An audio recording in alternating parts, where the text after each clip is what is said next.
Amén. Dios les bendiga. Saludos a cada uno de ustedes, hermanas, que también deseo que estén bien, que estén bendecidos, bendecidas. Y este día quiero compartir con ustedes el tema de esta semana. Es Dios es amor. Dios es amoroso. Ese va a ser el tema que vamos a compartir con nuestros jóvenes, con nuestros niños, con la iglesia. Y estas son buenas noticias. Saber que Dios es amoroso. Muchas personas se mueven o sirven a Dios impulsados por el temor, tienen temores, se sienten manipulados o como a la fuerza o por imposición. Yo quiero decirte que Dios no desea que tú vivas con miedo hacia Él, con temor, sino que tú sepas que Él es amoroso, que tú lo conozcas. Cuando tú conoces a Dios verdaderamente, tú vas a descubrir que Él es un Dios amoroso, un Dios que te ama, un Dios que manifiesta su amor hacia tu vida. Ese es el Dios de la Biblia. Entonces, todo el mes vamos a estar hablando, mes de agosto, mes de septiembre, de los atributos de Dios. La semana pasada estuvimos hablando que Dios es santo. Y la santidad de Dios nos habla de que Él es perfecto. Él no tiene margen de error. En Él no hay pecado, en Él no hay equivocación. Y eso es una buena noticia también para nosotros. ¿Por qué? Porque podemos confiar, podemos estar confiados, podemos estar seguros, tener la garantía de que mi vida está puesta en las manos de un Dios perfecto. Que si mi vida yo la rindo a Él y yo decido poner toda mi fe y toda mi esperanza en Él, esto significa que yo debo tener seguridad, porque el Dios que yo sirvo, Él es perfecto y las cosas que Él hace, las cosas que Dios hace son perfectas. Entonces, aun cuando mi circunstancia es caótica, aun cuando mi circunstancia es negativa, es dolorosa, yo puedo estar seguro que yo sirvo a un Dios perfecto y que la Biblia dice que a los que aman a Dios todas las cosas les sirven a bien. Entonces yo no necesito vivir en angustia, frustrado por el mañana, atemorizado, con miedo, con inseguridad. No, porque sirvo a un Dios santo, a un Dios perfecto. Pero entonces el día de hoy vamos a tratar el tema Dios es amoroso. Y hay una historia en el libro de Lucas, Evangelio según San Lucas, capítulo 15, del verso 11 en adelante, narra la historia. No la voy a leer, pero sí me gustaría que le invito que usted tome un tiempo para que usted la lea en su Biblia. Lucas capítulo 15, y es una historia que para muchas personas es muy conocida, y es la historia de un padre que un día recibe la noticia de su hijo y le dice a su hijo, quiero que me des, que me puedas heredar o darme todo la herencia que a mí me corresponde.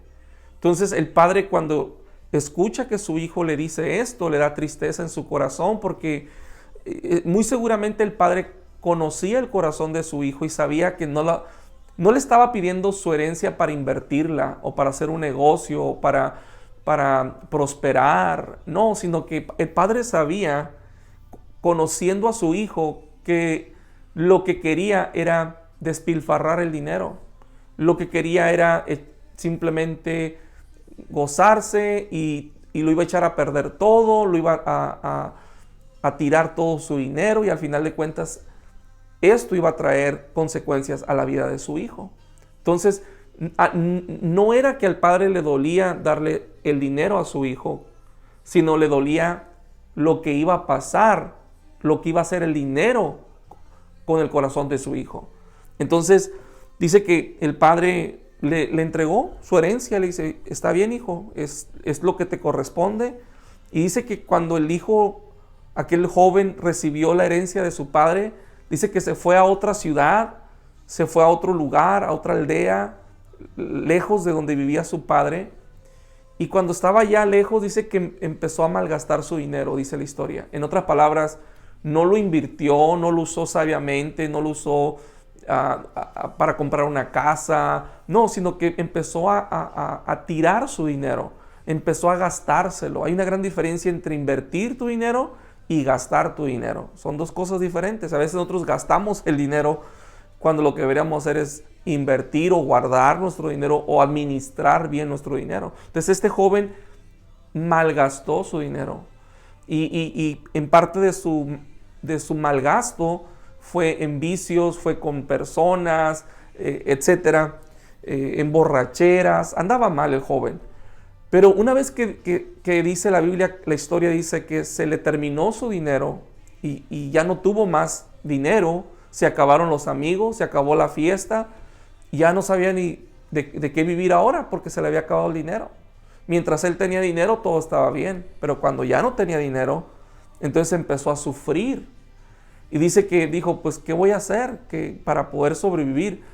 Y la historia nos lleva a una situación muy, muy drástica, porque de haber sido un joven que siempre tenía las comodidades que él deseaba, ahora él estaba viviendo en escasez, en crisis, y dice que miró a una persona que tenía cerdos, puercos, y dice que le fue y le pidió trabajo.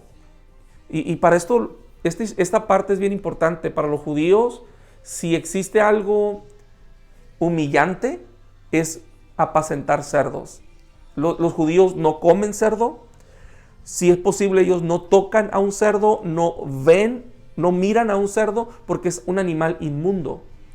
Es un animal que no es sano, no es bueno. Entonces, dice que él se rebajó al punto donde él pidió apacentar cerdos. Y dice que cuando los cerdos estaban ahí, imagínense la escena, los cerdos usted sabe que habitan en el lodo, a los cerdos les gusta que haya lodo. Entonces imagínense el ambiente, había lodo, todo sucio, apestoso, y trabajando con esos cerdos, pero dice que era tanta su hambre que deseaba comer las algarrobas de los cerdos, es decir, la comida de los cerdos. Se le antoja. Para que se te antoje la comida de un animal es porque tu condición es muy humillante, muy baja. Y dice que deseaba comerse la comida de los cerdos, pero no era de él, era para los cerdos. Y él entonces, estando en esa condición, como que reaccionó. Qué triste, porque a veces tenemos que tocar fondo para reconocer y valorar lo que Dios nos ha dado. Y dice que pensó dentro de sí, si yo estuviera en la casa de mi padre, ¿cuántos siervos en la casa de mi padre no comen pan en la mesa, tienen agua, tienen queso, tienen comida, están limpios? Y yo aquí, que soy su hijo, estoy peor que un pordiosero, estoy peor que una persona, un siervo. Y dice que dijo, voy a regresar con mi padre, le voy a pedir perdón, que le voy a decir, he pecado contra ti, me arrepiento. Yo sé que no me vas a querer recibir como tu hijo por lo que yo hice, pero yo te pido que me hagas por lo menos como a uno de tus siervos. Trátame como a uno de tus siervos. Entonces dice que el joven se levantó y agarró camino, y cuando él iba llegando a su casa, dice que miró de lejos a un hombre, y ese hombre era su padre. La Biblia dice que ese padre todos los días salía al camino y miraba a la distancia, porque este hombre pensaba dentro de sí, un día mi hijo va a regresar, un día mi hijo va a volver y yo voy a estar ahí para recibirlo.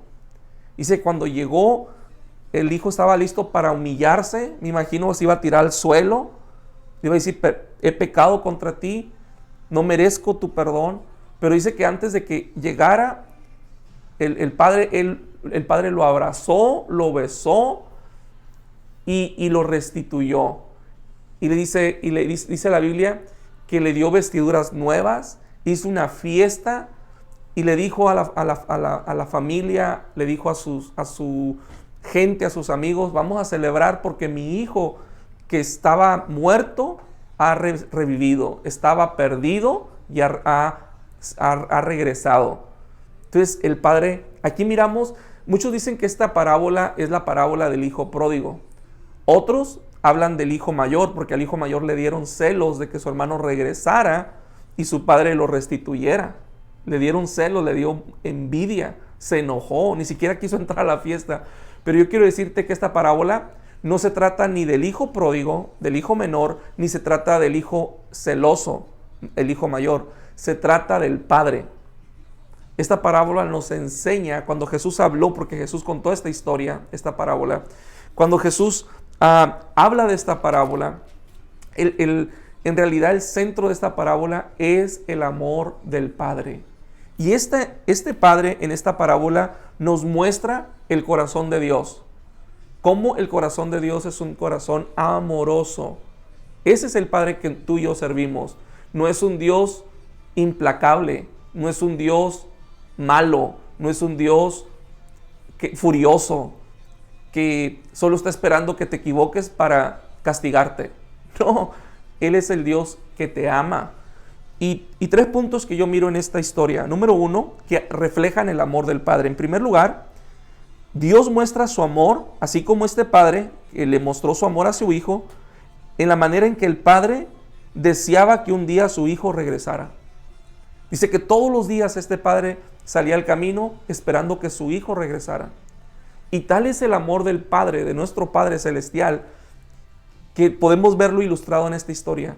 Que su deseo es que tú y yo retornemos a su lado, que regresemos a tener comunión con Él. A veces por eventos de la vida, por afanes de la vida, descuidamos nuestra conexión, nuestra relación con el Padre y ya no tenemos esa conexión, ya no tenemos intimidad con Él, ya no platicamos con Él, ya no convivimos con Él, convivimos con el novio, con la novia, con el esposo, los hijos, convivimos con otras personas, pero ya no tenemos tiempo con Dios y hemos abandonado muchas veces nuestra relación con Dios. Pero yo quiero decirte que el Padre está esperándote. Él es un Dios amoroso, que así como estaba esperando a su Hijo, Dios está esperándote que tú regreses a Él, que tu comunión con Él, y no está ahí esperándote, ahora que llegue le voy a decir, lo voy a regañar, le voy a reclamar, te dije, y no sabes qué, regrésate, aquí ni te pares. No, por lo contrario, el Padre está deseoso. Dice la Biblia que Dios es paciente para con nosotros, no queriendo que ninguno se pierda. El amor del Padre se revela en que Él desea que cada uno de nosotros retornemos a Él, regresemos. Si te has alejado de Él, Él no te... Y a muchos no quieren regresar porque tienen como vergüenza de regresar con Dios a la oración. Yo te quiero decir, Él es amoroso y Él te está esperando, no te va a reprochar, por lo contrario, te va a abrazar. Regresa con el Padre. Segundo, el Padre recibió a su Hijo con alegría. No lo recibió enojado, no lo recibió con reproches, no lo recibió, pues ya llegaste, está bien, vete a tu cuarto, y le dejó de hablar. No fue indiferente a su Hijo, no fue áspero, no fue grosero con su Hijo, no fue frío o duro, porque a veces nosotros podemos hacer así, duros, fríos, en nuestra manera, con nuestra relación con las personas que amamos, les dejamos de hablar. A lo mejor no les decimos nada, no les decimos una grosería, pero el silencio es una forma de castigar a la gente. Y a veces les dejamos de hablar.